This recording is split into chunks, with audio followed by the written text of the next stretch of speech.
Hey guys, Alex from Artcraft here. Today I'm going to be giving you a quick tutorial on the 3D editor and posing. So we're going to go ahead and click the 3D editor here to start, and as you can see it's pretty empty, not much of a scene right now. Let's go ahead and add our first asset, and I think what we're going to do today is we're going to look for the stadium asset, which is in the sets. Just going to drag and drop that there. I'm not liking this ugly black sky though, so what we're going to do is we're going to go ahead and add a skybox and give it a bit more life. The devil's in the details after all. Now we're going to add our first character object, so we're going to go down to creature, and you'll notice one of these things is not like the other one. We're gonna go ahead and stick the T-Rex right there. Now this guy turned out a little too big for the scene I had in mind, so what we're actually gonna do is we're gonna scale him down a little bit. And in Artcraft, there's two different ways you can do that. One way you can do it is by selecting the three different symbols on top and then simply dragging the splines up and down. Here I've made him taller or shorter, there I can make him thinner or fatter. Or if you want some really specific measurements, you can use the table on the right and adjust those values exactly. There's really no excuse to not get exactly the image you want here. All right, that guy's looking pretty good. Let's go ahead and add our first posable character. So I've got him in a pretty good position now, but you'll notice I can move the individual joints the same way I was able to move the entire T-Rex. So when I enter pose mode,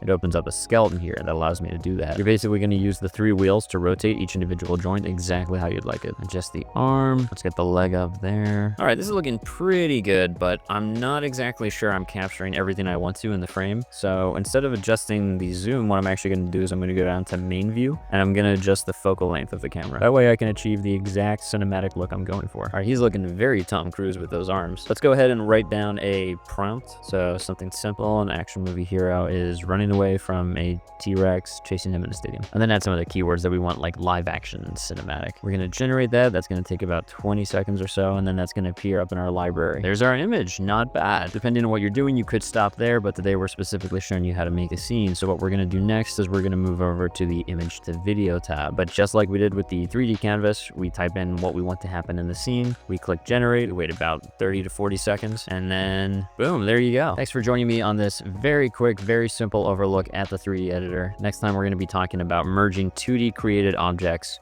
into the 3D editor and how to turn 2D objects into 3D objects natively.